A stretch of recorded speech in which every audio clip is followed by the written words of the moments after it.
Oh, senang bisa kembali bersama dengan jemaat keluarga Allah di Jakarta. Oh, saya tahu saudaraku hari ini saya berjumpa dengan orang-orang yang diurapi. Saya melihat wajah-wajah orang-orang yang diberkati. Aminnya sekali lagi boleh yang paling keras. Boleh tepuk tangannya yang paling meriah buat Yesus Tuhan kita. Di bagian yang kedua dari seri firman Covenant of Greatness ini, saudaraku, saya akan membagikan satu pesan firman yang berjudul Unlocking the Vision of Greatness. Membuka kunci visi. Basically, saudara, firman hari ini akan berbicara tentang visi, Pak. Firman hari ini akan berbicara tentang impian, dream. Tapi saya akan memulai dengan mengatakan ini, saudaraku. Tangkap ini dulu ya. The covenant of greatness itu start with vision. Tangkap itu dulu. The covenant of greatness start with vision.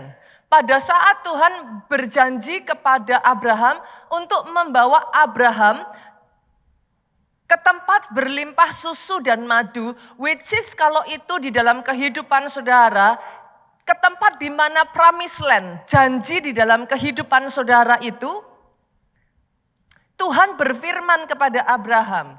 Kita buka terlebih dulu Kejadian 13 ayatnya yang ke-14 sampai ayatnya yang ke-15, Tuhan ngomong gini, pandanglah sekelilingmu dan lihatlah. Oke? Pandang sekelilingmu, lihat.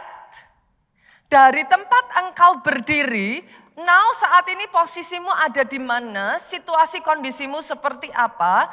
Tuhan ngomong lihat ke timur, ke barat, lihat ke utara, ke selatan.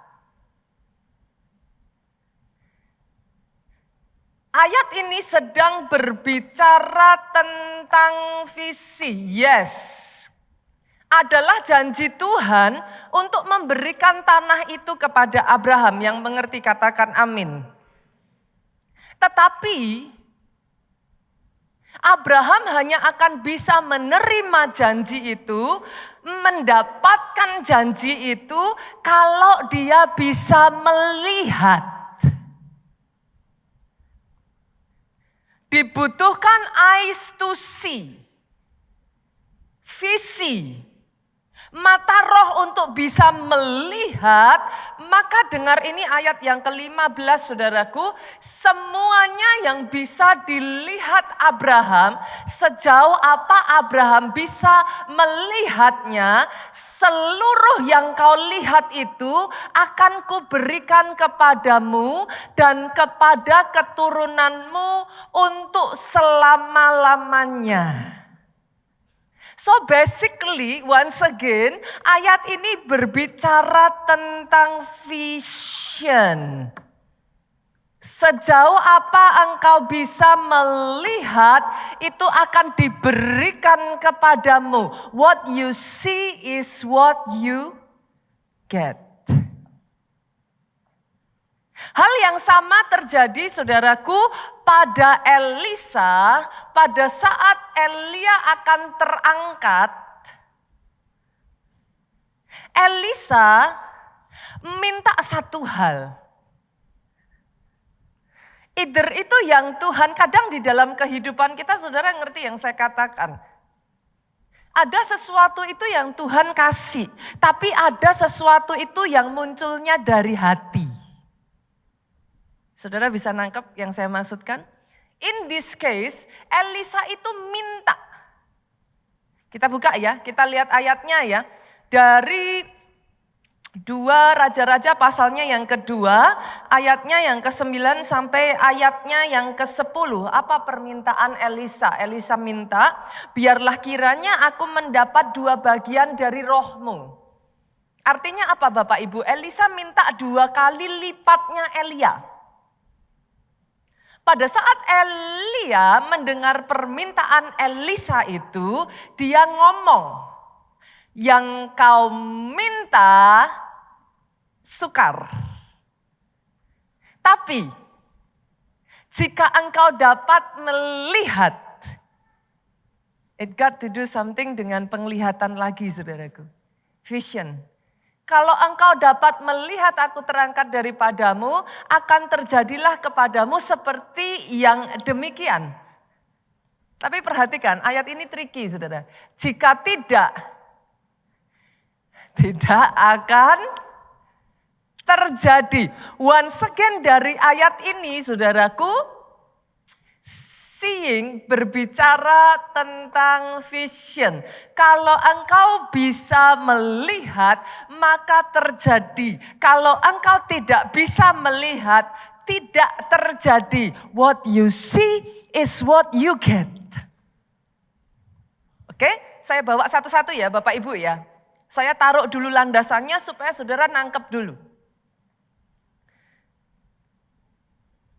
Sadari satu hal ini, dalam seluruh kehidupan saudara, iblis akan berusaha untuk pertama kali menghancurkan dulu visi.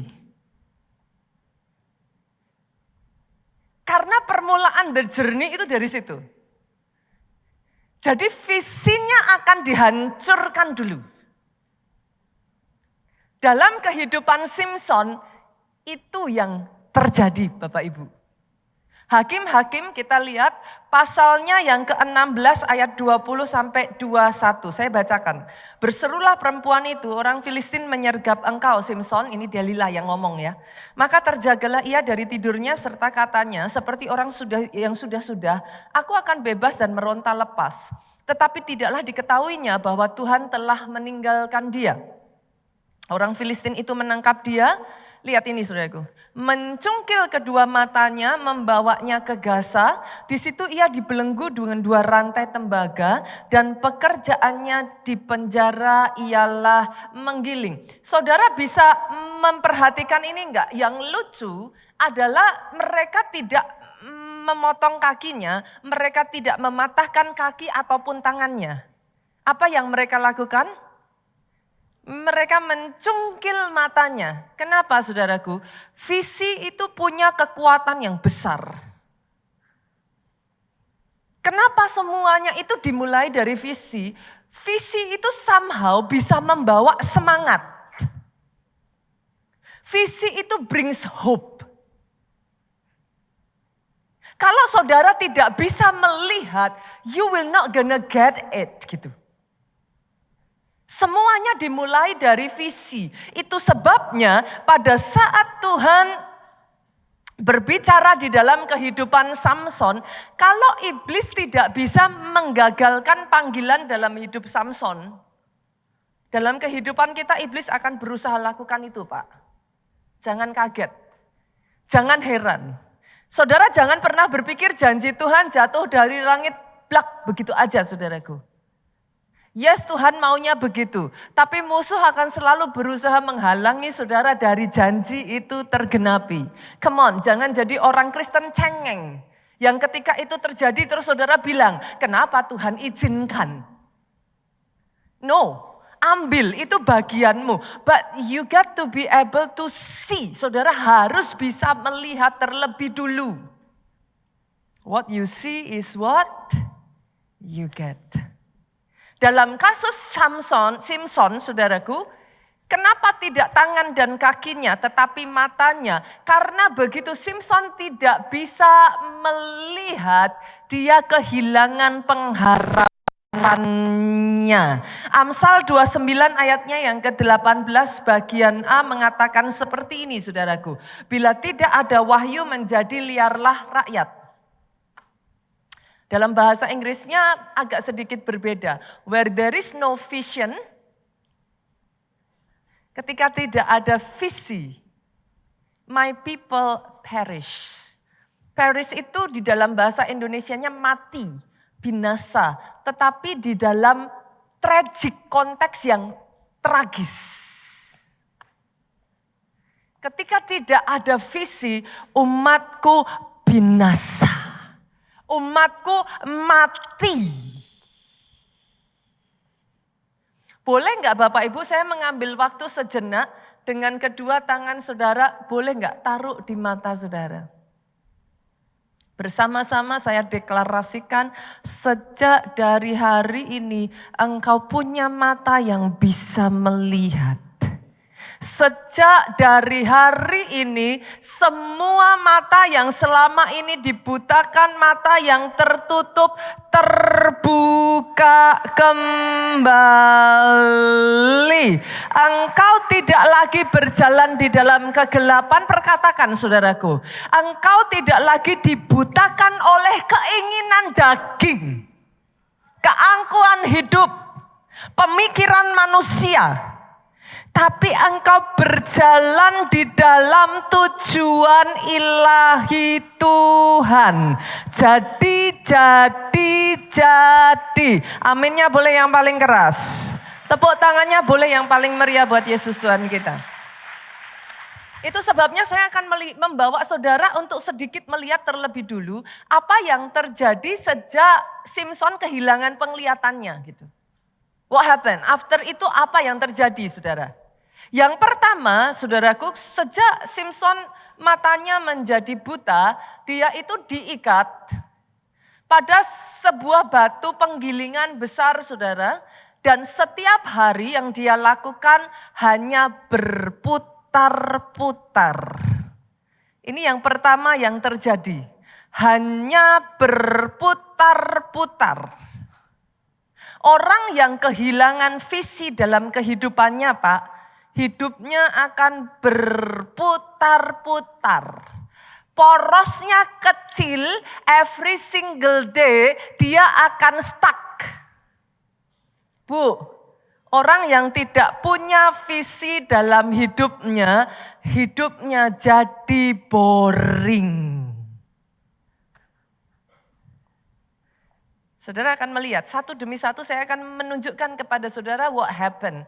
Apa yang terjadi ketika Simson kehilangan penglihatannya, visinya, dream, impian dalam hidupnya. Yang kedua saudaraku, bukan hanya berputar-putar. Yang kedua,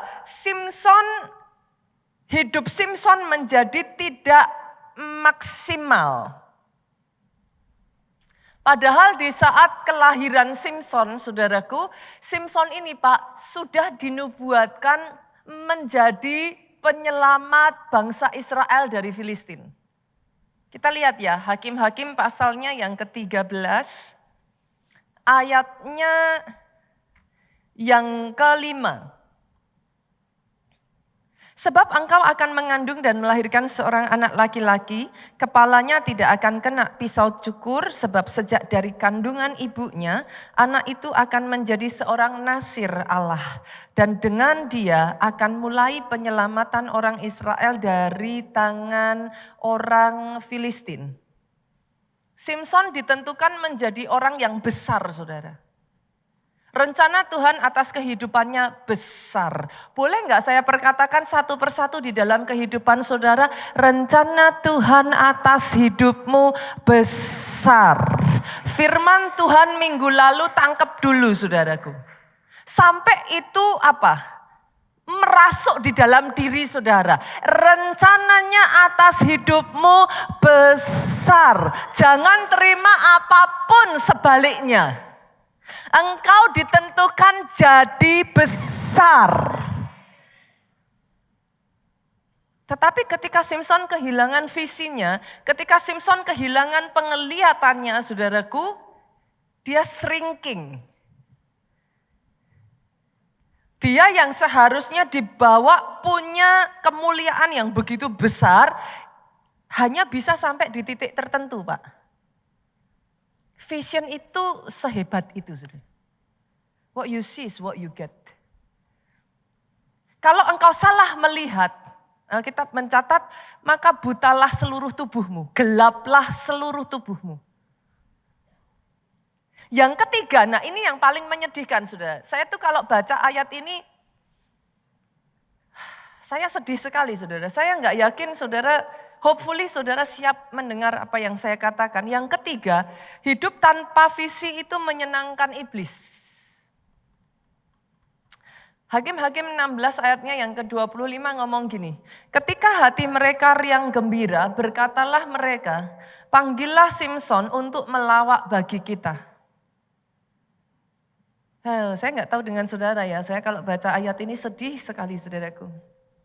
Simson dipanggil dari penjara lalu ia melawak di depan mereka, kemudian mereka menyuruh dia berdiri di antara tiang-tiang.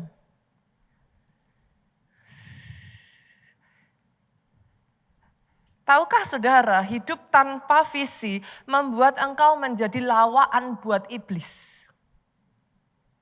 Saya disclaimer dulu ya saudaraku, saya tahu kalau saya ngomong seperti ini bagi sebagian dari saudara, perkataan saya keras. Mungkin saudara ngomong sama saya, Pastor, kayaknya hidup saya bukan lawaan deh Pastor.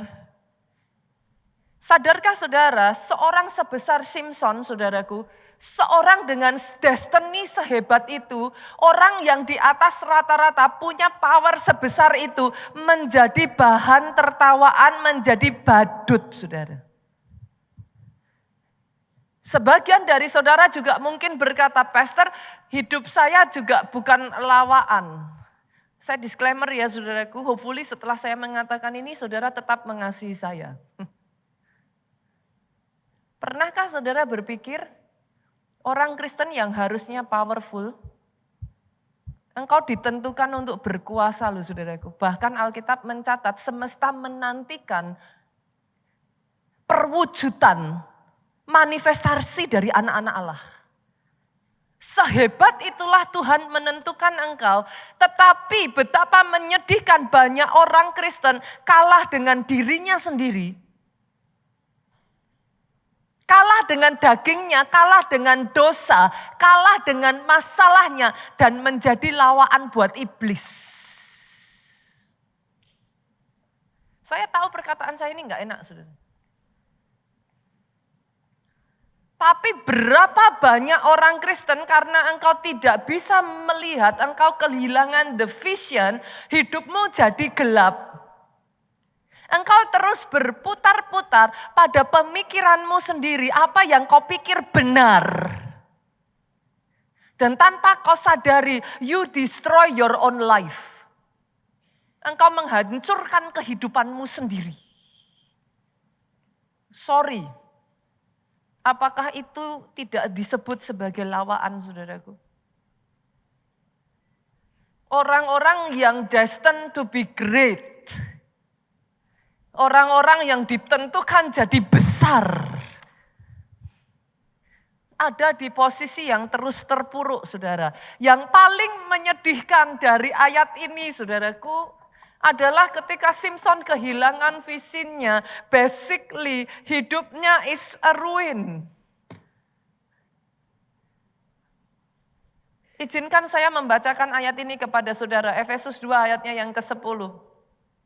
Karena kita ini, saya sebut engkau, karena engkau ini buatan Allah. Diciptakan dalam Kristus Yesus untuk melakukan pekerjaan baik yang dipersiapkan Allah sebelumnya. Dia mau supaya kita hidup di dalamnya. Dari ayat ini saya ingin mengatakan kepada saudara, tidak ada satupun dari saudara di tempat ini yang hidupmu adalah sebuah apa saudaraku? Kesalahan. Hidupmu bukan kebetulan. Everything that happen in your life, yang diizinkan Tuhan terjadi, baik yang saudara suka maupun saudara nggak suka, ada rencana Tuhan yang besar di dalamnya, if you can see it. Izinkan saya mengatakan ini, hidupmu bukan sebuah kesalahan. Keluargamu bukan sebuah kesalahan. Anakmu, pasangan hidupmu bukan sebuah kesalahan. Ada rencana Tuhan di dalamnya. Hari ini saya berdoa, engkau bisa melihat. If you can see, you shall get it. Saya akan membagikan kisah dari dua negara yang menjadi negara besar seperti yang saudara lihat hari ini karena ada orang di dalamnya yang dare to dream. Karena ada orang di dalamnya yang berani bermimpi, saudaraku. Yang pertama, Korea Selatan. Berapa di sini yang suka K-pop? Berapa di sini yang penggemar drakor? Korea Selatan tidak selalu menjadi negara yang seperti itu, saudaraku. Belum lama actually, saudara. Di tahun 1950 sampai tahun 1953. Di Korea Selatan itu mereka mengalami perang saudara-saudara. Dan perang itu literally membuat Korea Selatan itu menjadi hancur, saudara. Patokannya gimana, Pastor? Saudara bisa melihat before and after. Korea Selatan yang dulu dan Korea Selatan yang sekarang. Patokannya, saya nggak usah jauh-jauh ya, saudaraku. Patokannya GDP boleh? Oke ya. Apa kalau di Indonesia PDB ya? Pendapatan per kapita. Pada saat itu saudaraku GDP-nya Korea Selatan itu di bawah 100 US dollar, saudara. Ini GDP yang ngeri sekali saudaraku, yang membuat Korea Selatan pada saat itu menjadi salah satu negara paling miskin di dunia. Dengan GDP kurang dari 100, dia bahkan lebih miskin dari kebanyakan negara-negara Afrika pada saat itu. Rakyatnya ada di dalam kelaparan, tidak berpendidikan, dan by the way saudaraku, Korea Selatan tidak seperti bangsa Indonesia, tidak seperti saudara dan saya yang diberkati Tuhan dengan tambang. Baik itu emas, mineral saudaraku, Korea Selatan nggak punya itu. Sampai-sampai satu orang jenderal yang membantu mereka dalam melawan Korea Utara pada saat itu, memenangkan peperangan melawan Korea Utara, saudaraku, Jenderal McDouglas namanya. Saudara bisa search di Google. Itu mengatakan seperti ini, dibutuhkan waktu 100 tahun sampai Korea Selatan bisa bangkit kembali. Dan hari ini perkataan Jenderal McDouglas itu, saudaraku, difigurakan di Museum Nasional mereka. Untuk membuktikan bahwa perkataan itu salah. Tahukah saudara apa yang membuat kalau saudara melihat Korea Selatan sekarang dan saudara berkata apa Indonesia bisa, Pastor? It used to be like this. Belum lama 1950 Korea Selatan ada di dalam keadaan yang super terpuruk, saudaraku. Hari ini saya menantang saudara, kalau keadaanmu saat ini di dalam keadaan yang terpuruk, bolehkah saya katakan, dare to dream. Beranilah bermimpi. Dibutuhkan satu orang di Korea Selatan, saudaraku, yang mempunyai mimpi. Seorang mantan jenderal, saudara, biar saya nggak salah, saya baca saja, namanya adalah Park Chung-hee, saudaraku. Yang later on menjadi presiden Korea Selatan. Dibutuhkan seorang Park Chung-hee, saudara, yang punya mimpi besar untuk menjadikan Korea Selatan sebagai kekuatan ekspor dunia lewat industrialisasinya, saudara. Presiden Park membangun jalan tol, membangun infrastruktur di negara itu secara masif, saudaraku. Dia mulai mendanai dan mensupport para konglomerat pada saat itu, saudaraku, untuk bisa membangun negaranya. Salah satu dari orang yang disupport oleh Presiden Park namanya adalah Lee Byung-chul, saudara. Pernah dengar nama ini? Bagi saudara yang tidak pernah mendengar nama ini, dialah orang yang mendirikan Samsung. Dan by the way, kalau saudara melihat Samsung saat ini menjadi kerajaan elektronik, saudara, it was not always like that. Lee Byung-chul tadinya adalah penjual ikan kering. Lee Byung-chul tadinya hanyalah seorang pedagang biasa. Dia nobody. Sampai Presiden Park memberikan visi kepada Lee Byung-chul, saudaraku. Dan dia mendorong Lee Byung-chul untuk memulai raksasa industri elektronik yang waktu itu belum apa-apa. Hanya dimulai dari sebuah visi. Nanti saudara baca deh saudaraku. Saudara baca kisah-kisah seperti ini, saya berdoa menginspirasi hidup saudara untuk berani bermimpi besar. Samsung tidak langsung berhasil saudaraku. Melalui series of failures, melalui banyak kegagalan saudaraku. Awalnya Lee Byung-chul hampir menyerah sampai Park Chung-hee mengatakan kepada Lee Byung-chul, bangsa ini tidak akan menjadi besar kalau kamu takut gagal. Ayo coba lagi.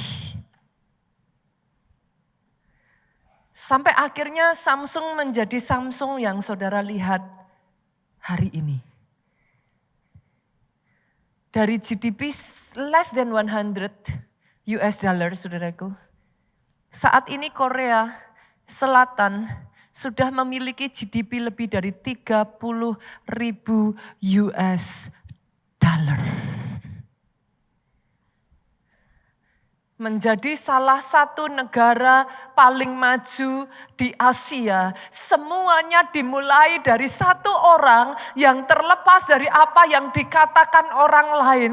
Berani bermimpi besar. Berani melihat negaranya sebagai negara yang berhasil. Kalau engkau hanya punya kemampuan melihat apa yang di depan mata, apa spesialnya dengan itu? Dengan keadaan perusahaanmu saat ini, dengan keadaan anak-anakmu, dengan keadaan pasanganmu. Kalau engkau hanya bisa melihat yang di depan mata, apa spesialnya dengan itu? Tapi kalau terlepas dari Korea Selatan yang sudah begitu hancur, dibutuhkan satu orang yang punya mata visi, yang bisa melihat apa rencana Tuhan atas hidupmu. Yang menjadikan Korea Selatan negara yang begitu banyak orang tergila-gila. Sekarang saudara suka makan ramen. Saudara suka nonton drakor. Saudara pengen punya wajah seperti artis-artis K-pop. Tadinya negara ini gak ada orang yang mau lihat saudaraku, nobody like South Korea. Negara yang kedua yang mungkin saudara tidak pernah tebak, Singapura. Tahukah saudara Singapura used to be part of Malaysia? Tahun 1965 saudara, Singapura didepak dari Malaysia karena dianggap oleh Malaysia sebagai beban. Saya yakin Malaysia saat ini menangis saudaraku. Kalau tahu itu yang akan terjadi. Dia mengeluarkan, Malaysia membuang Singapura dari negaranya. Karena bahkan pada saat itu saudaraku, Singapura tidak mempunyai air bersih sendiri. Untuk mendapat air bersih mereka harus impor dari Johor. Separah itu keadaannya. Saudara boleh ngomong whatever it is keadaan saudara hari ini kepada saya. Saudara boleh bercerita. Pastor nggak tahu keadaan saya. I think ini sudah di titik terendah loh saudara. Singapura itu memiliki tingkat pengangguran yang sangat tinggi. Dengan sangat banyak pengungsi dan konflik rasial yang memperparah keadaan pada saat itu. Saat diusir dari Malaysia, Perdana Menteri Singapura pada saat itu yang bernama Lee Kuan Yew menangis di depan siaran televisi dan berkata, saudara, ini adalah momen duka Tetapi saya berjanji, anak-anak kita akan mempunyai negara yang mereka bisa banggakan. Lee Kuan Yew bangkit dengan visinya, saudaraku. Dan dia mulai berkata, meskipun kecil, Singapura harus menjadi negara kelas dunia. Visinya menjadikan Singapura negara dengan pemerintahan yang bersih, pusat keuangan dunia, negara dengan pendidikan dan SDM terbaik di Asia. Hari ini, Singapura yang saudara nikmati adalah hasil dari visi satu orang. Yang visinya bukan hanya merubah kehidupan satu orang, tetapi visinya mengubah kehidupan satu bangsa. I pray, I really pray. Saya benar-benar berdoa. Ada orang-orang di tempat ini yang memiliki mata yang bisa melihat. Karena baik Korea Selatan maupun Singapura used to be the same. Negara yang tertinggal, Pak. Negara yang diremehkan. Negara miskin yang tidak ada satu orang pun yang mau. Mereka tidak punya sumber daya. Mereka tidak seperti Indonesia yang melimpah dengan begitu banyak mineral. No. Negara kecil, tetapi punya pemimpin dengan visi yang besar. Bapak Ibu boleh nggak saya ngomong gini? Mimpi besar, mimpi kecil, toh saudara nggak perlu bayar kan untuk bermimpi? Kenapa tidak mimpi yang besar? Mimpikan perusahaanmu dibawa Tuhan besar. Jangan terus-menerus berkata enggak mungkin pastor, enggak bisa pastor, apa mungkin impossible pastor. Ambil semua energi untuk berpikir negatif, kumpulkan itu untuk start to fight. Mulai berjuang. Instead of terus berkata hal yang negatif tentang keluargamu, berkata hal yang buruk tentang komselmu, berkata hal yang negatif tentang gerejamu, tentang anakmu, tentang suamimu, istrimu. Mulailah memperjuangkan dari reruntuhan yang ada. Dari tempat di mana engkau berdiri, lihatlah ke timur, ke barat, ke utara, ke selatan. Apa yang Tuhan sanggup kerjakan atas hidupmu. Sekali lagi saya perkatakan dari tempat ini, bangkit orang-orang yang berani punya visi besar. Saya rasa ya saudaraku, kalau bukan karena ada orang-orang yang berani bermimpi besar, kita tidak akan menikmati semua yang kita nikmati hari ini. Pastor, bagaimana kalau saya dianggap gila? So what? Orang-orang yang dulu bermimpi besar itu di zamannya juga dianggap gila kok. Dan kabar baiknya ya saudaraku, izinkan saya mengatakan ini. Mereka adalah anak-anak Tuhan yang cinta Tuhan mati-matian loh. Sadarkah saudara, di masa lalu semua penemuan mereka diinspirasi oleh Alkitab. Ngeri ya saudaraku. Saya bukakan ya saudara. Saya bukakan kepada saudara. Alexander Graham Bell, saudaraku. Berapa banyak dari saudara yang berterima kasih? Karena kalau bukan karena Alexander Graham Bell, saudara nggak akan pegang handphone yang saudara pegang hari ini. Orang ini dikatakan sebagai orang yang gila, saudara. Tapi tahukah saudara, Apa yang menginspirasi Alexander Graham Bell? Dia berkata, bila satu pintu tertutup, pintu lain akan terbuka. Tapi kita terlalu lama memandangi pintu yang tertutup sehingga tidak bisa melihat pintu yang telah terbuka. Apakah saudara terus melihat pada pintu yang tertutup? Meratapi pintu yang tertutup? Menyesali kehidupan? Terpuruk dari pintu yang tertutup? Sedangkan tanpa kau sadari, dia sedang membukakan, Tuhan sedang membukakan pintu-pintu lain atas hidupmu. Oh, kalau mau tepuk tangannya yang paling meriah, saudaraku. Wright Brothers. Kalau bukan karena Wright bersaudara ini, saudaraku, saya bacakan supaya saya nggak salah ya, namanya Wilbur dan Orville Wright, penemu pesawat terbang. Saya nggak kebayang deh hari ini kalau saudara mau berpergian jauh itu berapa lama butuh waktu, saudara. Apakah dia anak Tuhan? Wright Brothers berkata, saudara, jika kita hidup dengan kebenaran dan iman, segala sesuatu yang tampak mustahil bisa menjadi kenyataan. Ada anak-anak Tuhan yang gila, yang berani bermimpi besar.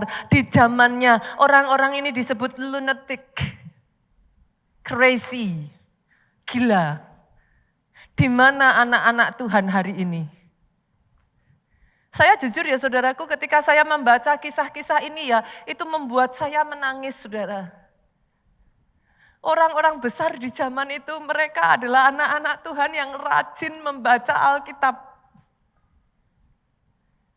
Isaac Newton, penemu gaya gravitasi, sesungguhnya saudaraku menulis lebih banyak buku teologis daripada sains. Tapi dia dikenal karena penemuannya tentang gaya gravitasi, saudara. Ini orang-orang dahsyat, orang-orang gila, saudara. Yang mencintai Tuhannya begitu rupa. Berani mempercayai Alkitab. Saya terus mengatakan ini. Semuanya dimulai dari firman. Sorry kalau saya keras ya Bapak Ibu. Tidak membaca Alkitab sama dengan permulaan ketulian rohani. Renungkan perkataan saya ini. Yet banyak orang Kristen, pelayan Tuhan, pemimpin gereja, bahkan pengkhotbah yang tidak membaca Alkitabnya. Bagaimana kau bisa mendengar suara Tuhan kalau enggak disinkronkan dengan hatinya Tuhan? Bagaimana kau bisa mendengar suaranya Tuhan, rema, kalau enggak dimulai dari membaca logos? Yes, logos itu pada saat dibaca means nothing. Tapi ketika logos itu terus kau baca, tiba-tiba ada satu yang melompat ke hidupmu dan dia menjadi rema, itu mengubah hidupmu. Kalau enggak pernah baca logos, kapan dapat rema? Masih menganggap baca Alkitab itu sepele? Masih menganggap bahwa it's okay enggak baca Alkitab? Gak bisa loh saudaraku, iman timbul dari pendengaran akan firman Kristus, firman yang diurapi. Tanpa membaca Alkitab imanmu tidak bertumbuh, rohanimu tidak bertumbuh. Jadi orang Kristen ke gereja tiap minggu melayani. Tapi you do not know, saudara tidak tahu apa rencana Tuhan. Sedih loh. Saya tambahkan satu nama, ini mungkin saudara tidak kenal namanya saudaraku. Francis Collins, saudara. Namanya boleh tidak terkenal, tapi Francis Collins ini adalah penemu sequence DNA, saudaraku. Dia melakukan sebuah proyek gila, saudara. Sebuah proyek yang membuat saat ini saudara menemukan DNA. Francis Collins ini, saudaraku, berkata bahwa DNA adalah bahasa Tuhan, sangat kompleks, yet very beautiful, sangat indah. Ngeri ya saudara, orang-orang ini ya. Dia berkata, saudaraku, DNA adalah cara dia decoding, memahami keajaiban Tuhan di dalam hidupnya. di dalam manusia. Ketika Francis Collins ini saudaraku mempelajari DNA, dia mengatakan ada rencana Tuhan yang besar atas setiap kehidupan manusia. Yet semua orang-orang ini sebut nama-nama itu, penemu vaksin cacar saudaraku. Siapa lagi? Blaise Pascal. Saudara yang ada di dunia ilmu pengetahuan tahu nama-nama yang saya sebutkan. Siapa lagi? Kepler, penemu gerakan planet. Mereka anak-anak Tuhan yang cinta Tuhan. Hari ini saya panggil, di manakah anak-anak Tuhan? Bangkit kembali. Ayo berani bermimpi, jadilah besar. Kemarin kita membaca di dalam Kejadian pasal yang ke-12 ayatnya yang pertama. Aku akan membuat engkau menjadi besar. Aku akan memberkati dan membuat namamu masyhur. Again and again saya masih mendengar orang yang bilang gini, Bunita gak usah besar-besar, nanti sombong.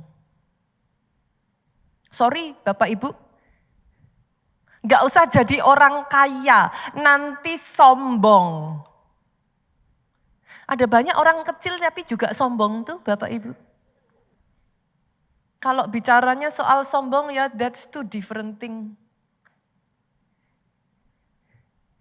Tapi izinkan saya mengatakan ini, Tuhan mau engkau jadi besar. Jangan lagi bertanya, apa ini maunya Tuhan ya pastor? Kalau saya udah ditanya gitu saya jawab, baca Alkitabmu. Lah jengkel saudara. Apa Tuhan mau saya terkenal, pastor? Nanti gimana kalau saya terkenal dan saya jadi sombong? Itu sebabnya saya ngomong baca Alkitab, baca lagi, baca terus. Karena Tuhan mau engkau masyhur. Saya berdoa ya, kalau orang datang ke Jakarta, dia cari restoran mana yang paling terkenal di Jakarta, restoranmu yang muncul paling atas. Oh yes, saya berdoa ya, kalau orang cari toko tertentu, dalam bidang tertentu, tempat usaha tertentu, apa yang mereka cari, nama perusahaanmu yang muncul paling atas. Saya berdoa dari tempat ini saudaraku, bangkit artis-artis top Indonesia. Oh yes, saya perkatakan, jangan berkata kepada saya impossible, pastor. Ngapain impossible? Yang saya tahu buat Tuhan saya dan bagi orang yang percaya tidak ada yang mustahil. Saya tantang dari tempat ini, saudaraku, bangkit YouTuber, influencer terkenal. Hey, it used to be like that. Where are you? Di mana anak-anak Tuhan hari-hari ini? Tuhan punya rencana besar atas hidupmu. Oh, saya tuh berapa banyak dari saudara yang apimu menyala? Come on. Jangan jadi badutnya iblis. Jangan jadi lawaan buat iblis. Jangan terus berputar-putar. Jangan terus kalah dengan dirimu sendiri. Jangan terus kalah dengan dosa. Jangan terus kalah dengan masalahmu. Bangkit. Mulai lihat apa yang Tuhan punya atas hidupmu. Lihat ke timur, lihat ke barat, lihat ke utara, lihat ke selatan. Apa yang Tuhan sudah janjikan atas kehidupmu. Mulai bergerak, mulai maju, mulai berjalan. Acquire it. Tangkap itu, jadikan itu atas hidupmu.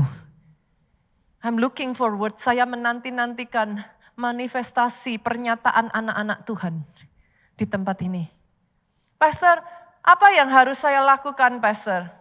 What should I do? Apa yang harus saya lakukan? Bagaimana supaya saya bisa punya visi yang besar? Yang pertama, saudara, kenali Tuhanmu yang besar.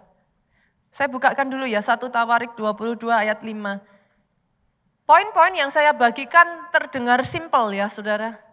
Tapi pertanyaannya, do you really know him? Karena sedih loh. Banyak anak Tuhan ya kalau dikasih Tuhan proyek besar. Di antara kalangan orang Kristen sendiri ngomongnya gimana? Aduh pastor, itu kan ingin membangun kerajaan sendiri. Saya gemes loh. Sorry pemain musik, baru poin 1 tuh. I'm so sorry. Thank you anyway. Kalau saudara mau tunggu di sini, it's okay. Tapi this is point 1. It will be point 3. It's okay, Bapak Ibu. Fokus lagi ya. Daud karena dia mengenal Tuhannya yang besar. Kenapa penting untuk saudara kenal Tuhan yang besar dulu gitu? Why it's so important? Kenapa penting? Karena kalau saudara tidak kenal hatinya Tuhan, nanti kalau saudara mau dibawa Tuhan besar, saudara ngomongnya gini, kayaknya saya jadi orang kok enggak tahu bersyukur ya, udah dikasih segini kok mintanya yang besar-besar. Tuhan maunya engkau memang minta yang besar. Kalau saudara enggak kenal Tuhanmu, nanti kalau dikasih proyek besar, saudara bilangnya, jadi anak Tuhan kok ambisius. Nah terus kalau semua orang Kristen dengan begitu banyaknya proyek besar ngomong seperti itu, lah yang dipakai Tuhan siapa akhirnya? Lah anak Tuhan gak ada yang berani tuh? Yang dipakai siapa? Sedih gak saudara? Coba lihat dahsyatnya Daud, yuk kita lihat. Kita buka di dalam 1 Tawarik 22 ayatnya yang kelima. Karena pikir Daud, Salomo anakku masih muda dan kurang berpengalaman. Rumah yang harus didirikannya bagi Tuhan haruslah luar biasa besarnya. Wow, haruslah luar biasa besarnya. Saya bersyukur pada saat itu anak-anak Tuhan, orang-orang Kristen di zaman itu ya, anak-anak Tuhan tidak berkata Daud, jangan bikin yang gede-gede. Daud bikin yang kecil. Tuhan itu sederhana kok. Daud gak usah jadi raja, jadi orang sederhana saja. Ikut Tuhan harus pikul salib, gak boleh jadi anak raja. Ada perbedaan antara pikul salib dengan jadi besar saudara. Even saudara jadi besar masih harus pikul salib. Tolong bedakan, jangan kacau balau. Ada begitu banyak hal di YouTube hari-hari ini tuh kadang saya baca itu pusing saya saudara. Akhirnya membuat sangat banyak orang Kristen takut loh untuk jadi besar. Jadilah besar. Jadikan dia yang utama di dalam kehidupanmu. Ceritakan tentang siapa Tuhan di balik kesuksesanmu. Siapa Tuhan di balik kebesaran yang sudah Tuhan kerjakan atas kehidupanmu. Oh, I'm looking forward. Saya menantikan itu. Yang pertama, kenali Tuhan yang besar. Engkau enggak bisa jadi besar tanpa kenal Tuhan yang besar. Dan sebaliknya, engkau enggak bisa jadi kecil kalau sudah kenal Tuhan yang besar. Berjalan bersama dengan Tuhan yang besar mau jadi kecil ceritanya dari mana? Gak bisa. Gak bisa. Orang yang berjalan bersama Tuhan yang besar hanya akan adapt, mengamati, akan belajar, akan melihat dengan cara yang berbeda dan engkau menjadi besar karena Tuhanmu besar. Oh come on, aminnya yang paling keras. Katakan untuk hidupmu sendiri saudaraku, dijadikan atas hidupku. Yang kedua saudara, bagaimana punya visi yang besar? Pergi ke tempat yang Tuhan tunjukkan. Ini maksudnya gimana ya pastor? Saya akan ambil waktu sedikit ya untuk menjelaskan. Keluaran 24 ayatnya yang ke-12. Tuhan berfirman kepada Musa, naiklah menghadap aku ke atas gunung. Tinggallah di sana, maka aku akan memberikan kepadamu loh batu, yakni hukum dan perintah yang telah kutulis untuk diajarkan kepada mereka. Ayat ini cukup unik saudara. Pada suatu waktu Tuhan itu mau berbicara kepada Musa. Berapa banyak yang setuju dengan saya Tuhan bisa berbicara di mana-mana. Tapi di ayat ini, khususnya di ayat ini, Tuhan minta Musa naik ke atas gunung. Pertanyaannya, emangnya Tuhan gak bisa berbicara di tendanya Musa? Kenapa disuruh naik ke atas gunung? Berapa banyak orang juga ngomong, saudaraku. Pastor ngapain aneh-aneh? Saya bisa kok beribadah di rumah saya. Bukankah 2-3 orang berkumpul di situ Tuhan hadir? Tetapi kenapa harus ke gereja? Tahukah saudara, kadangkala Tuhan itu memang menunjuk tempat-tempat tertentu untuk dia mau berbicara, saudara. Secara rohani, gunung itu berbicara tempat di mana engkau harus naik ke dimensi level yang lebih tinggi. Tapi secara jasmani, maafkan saya, ada tempat-tempat yang Tuhan tunjukkan untuk membawa engkau besar. Dalam kasus saya, saudaraku, Tuhan bawa saya ke Nigeria. Disitulah mata saya mulai melihat. Apa yang saya anggap dulu besar, I think berapa banyak yang setuju gereja ini sudah cukup besar. Tapi waktu saya ke Nigeria, toiletnya aja lebih besar dari ini.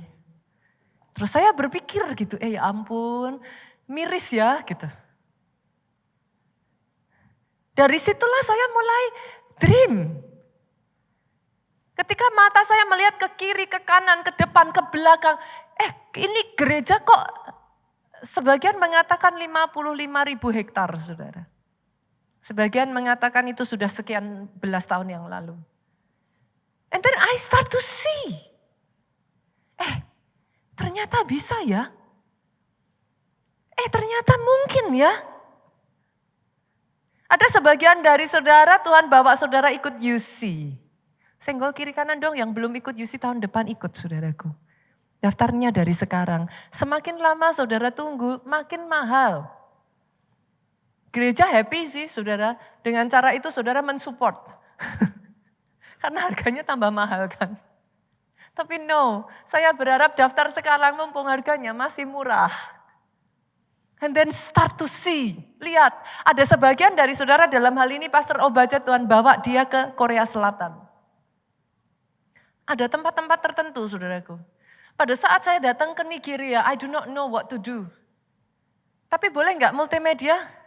Saya tahu saudara sudah lihat video ini, tetap saya akan tampilkan saudaraku. Semakin visi itu dilihat, semakin visi itu tertancap saudara. Saya bersyukur saya ada di gereja yang berani bermimpi besar.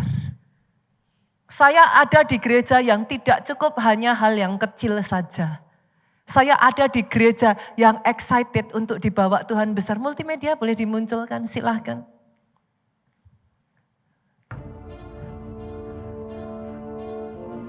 Dulu hanya sebuah mimpi. Indeed. Tapi kini mimpi itu mulai menjadi kenyataan. KACT. Selama 1 tahun ini pembangunan Holy Land Experience Indonesia. Atau ini yang kita impian singkat, yang Tuhan berikan atas gereja terus kita, saudaraku. dikebut bulan demi bulan, langkah demi langkah. Tangan Tempat Tuhan yang akan terus menjadi menuntun. Tokoh-tokoh datang, pusat kegerakan, mereka saudara. melihat, mereka bersaksi dan mereka berkata, ini bukan sekedar proyek manusia. Ini adalah karya Visi Allah yang Tuhan sendiri. berikan. Akan menjadi Holy Land Study Center. Tempat yang akan Bukit menjadi doa, pusat pusat pembelajaran, ziarah dan wisata pusat rohani doa, Kristen. Museum pujian, kegerakan penyembahan. gereja Tuhan.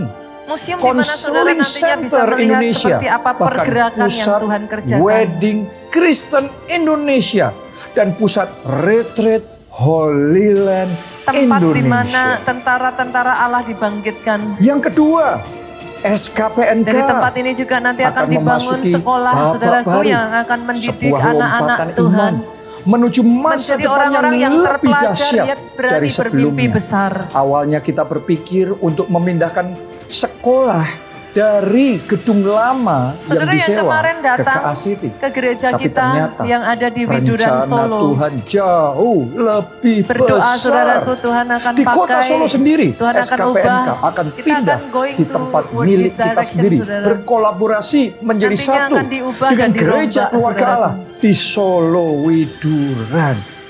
Namun ini baru permulaan. Berikutnya, SKPNK akan ekspansi, lihat visinya, berkembang saudara. lebih luas lagi di Saya KA berdoa ini City. bukan hanya terjadi Menjadi di kota bagian dari Solo. ekosistem kebangkitan generasi Ekosistem yang muda. sama. Saya Sebuah berdoa tempat tepat pada di waktunya mana Tuhan kerjakan atas anak-anak Jakarta. Dan remaja diperlengkapi, Anak-anak muda dibentuk, dibangkitkan, dan anak-anak diutus sejak dari untuk masa menjadi kecilnya dibawa terang takut akan Tuhan. bagi dunia. Mengalami Tuhan secara pribadi. Yang berikutnya, KA City bukan hanya tentang satu bangunan Kebayang atau gak, satu saudaraku? proyek. Di tempat ini Satu visi kita yang bermimpi besar Satu untuk tempat di mana menghadirkan ekosistemnya, fasilitas community-nya. olahraga, area bermain anak, hadirat Tuhan di sana. hotel, restoran, Ada kehidupan senior kerohanian living, yang kuat di sana. Central Park, area piknik, perumahan, dan masih banyak Residensial lagi. yang dihuni oleh anak-anak Tuhan. Namun, kita sadar satu hal penting. Kita tidak dipanggil untuk mengerjakan semuanya sendiri. Saya Gereja bersyukur akan tetap fokus ada pada orang-orang panggilan yang utamanya, menangkap visi yaitu yang sama membangun dan pusat bangkit kegerakan Roh Kudus bersama-sama global. untuk Sementara dipakai itu, Tuhan besar. Tuhan pasti menyediakan Momen ini saya juga ingin para mengucapkan mitra terima kasih dan tangan-tangan buat saudara yang sudah akan mendukung bersama-sama kita kegerakan membangun Tuhan. semua fasilitas itu dalam kesatuan. Dari kota Ada Solo, kuasa saudaraku, saya berdoa dalam kolaborasi. dilipat Ada gandakan. percepatan. Bukan Itu hanya sebabnya Solo, kolaborasi Jakarta, dan partnership kota-kota yang ilahi lain akan menjadi kunci dilipat utama gandakan. dalam membangun dan memperluas KA City. Yang terakhir, Saya bersyukur, dengan saudaraku. penuh rasa syukur dan iman, Kemarin saya kita baru mengumumkan saja bahwa oleh anugerah melakukan Tuhan, peletakan batu kita akan pertama segera di lokasi memulai gereja kita pembangunan yang gedung ada di KA gereja City. keluarga Allah di KA City. 2 Tawarik Gereja 2 baru ayat akan yang 5. dibangun di tempat ini, Dan rumah saudaraku. yang hendak kudirikan itu harus besar. Kita bersyukur luasannya Sebab sebesar 3 Allah hektar. kami lebih besar dari segala Allah. Dengan perizinannya, saudaraku, rumah Tuhan yang akan kita dirikan It will itu be huge. harus it will be besar. huge. Bukan hanya dalam ukuran, tetapi dalam dampaknya. Yes. Bukan sekadar bangunan, tetapi altar kemuliaan di mana hadirat Tuhan dinyatakan. Gereja ini akan menjadi pusat doa, pujian, penyembahan siang dan Doa malam. saya ini yang Tuhan Pusat kerjakan. KKR dan pertemuan Tangkap akbar yang akan visinya, saudara. menggoncang bangsa. Saudara ada di gereja Panggung keluarga Allah, bagi tangkap acara-acara visinya. internasional Jangan terlihat dan terlalu konser kecil. musik rohani yang meninggikan nama Mulai Yesus. kerjakan di dalam Lebih dari masing-masing itu, bagian tempat kehidupanmu. ini akan menjadi rumah bagi STT El Shaddai, yaitu pusat misi dan pelatihan pemimpin serta pekerja Kristus akhir zaman. Ini yang Tuhan akan Kita bukan sekedar kerjakan. membangun tembok, tetapi sedang mendirikan pusat kegerakan, pusat Bukan revival, hanya gerejanya, pusat pencurahan gedungnya. Roh Kudus bagi generasi Tetapi ini di dalam dan gereja itu ada generasi orang-orang yang akan datang. Inilah bagian kita yang diurapi dalam menjawab Tuhan. panggilan besar Tuhan, yaitu becoming a great nation, a menjadi nation. bangsa Ini yang saya besar perkatakan. bagi kemuliaan. Eternal Bayangkan, excellency. jutaan orang datang untuk The dipulihkan, joy disembuhkan, to many generations. dikuatkan, dan dipenuhi dengan Roh Kudus. Itu yang Tuhan Anak-anak kerjakan, remaja, Bapak Ibu. keluarga, semuanya mengalami perjumpaan dengan Tuhan di KA City. Poin saya yang Ini terakhir, bukan saudaraku, proyek Yoel manusia. 2 ayat yang Ini adalah ke-28. tempat di mana langit terbuka, open heaven. Kemudian Saya daripada itu akan mengundang terjadi, saudara aku akan untuk menjadi mencurahkan bagian rohku dalam ke atas perjalanan semua iman manusia. ini. Dukung dalam doa, Maka anak-anakmu laki-laki dan dalam perempuan support akan dan bernubuat. tindakan Orang-orangmu nyata. yang tua Mari mendapat kita mimpi. menabur dan Teruna-terunamu akan mempersembahkan mendapat yang penglihatan. terbaik bagi Tuhan. Inilah pengenapan janji Tuhan di Yesaya 60 ayat 15b. Tangkap rema ini, saudara. Sekarang aku akan membuat engkau menjadi kebanggaan abadi dan menjadi kegirangan turun-temurun. Eternal excellency and the joy of To many many generations. Generation, kita beri tepuk tangan yang paling meriah. Bangkit berdiri jemaat Tuhan. dijadikan atas kehidupanmu. Poin yang terakhir, alami kepenuhan Roh Kudus. Karena hanya dengan demikianlah saudaraku, iman itu timbul. Keberanian itu muncul. Katakan, Kau Tuhan sumber mujizat yang ku perlukan. Kau juga Tuhan yang memberi kuasa kepadaku, mengerjakan mujizat seperti yang Kau kerjakan, bahkan melebihi dari apa yang ku bayang. Sekali lagi yuk jemaat Tuhan sama-sama katakan, Kau Tuhan sumber mujizat yang ku perlukan. Kau juga Tuhan yang memberi kuasa kepadaku. Dia sudah berikan saudara kuasa untuk mengerjakan mujizat. Lihat yang Dia kerjakan, apa yang ku bayangkan.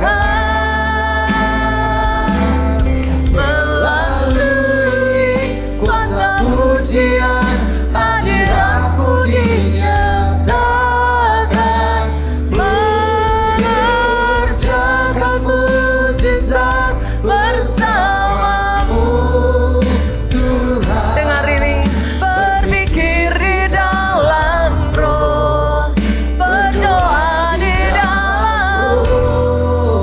Ku mau hidup dengan iman. Berapa banyak dari saudara yang firman hari ini? Saya percaya ada orang-orang yang bisa menangkap. Izinkan Dia instil. Dia menanamkan DNA kebesaran itu di dalam hidupmu. Izinkan kehausan dan kerinduan itu bergolak di dalam hidupmu.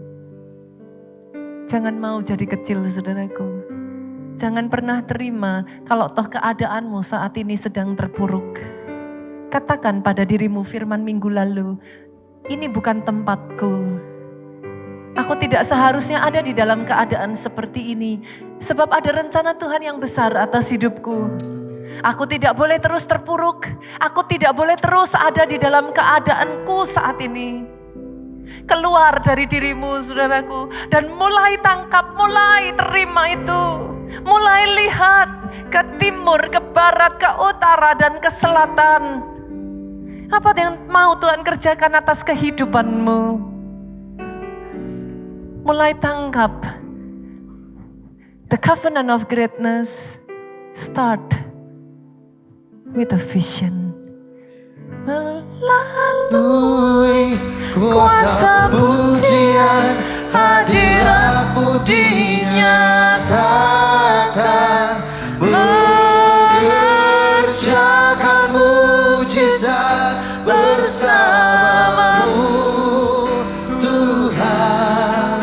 Berpikir di dalam roh, berdoa di dalam roh. Sama-sama yuk. Mau hidup dengan iman, melalui kuasa pujian hadirat-Mu dinyatakan. Yesus Tuhan.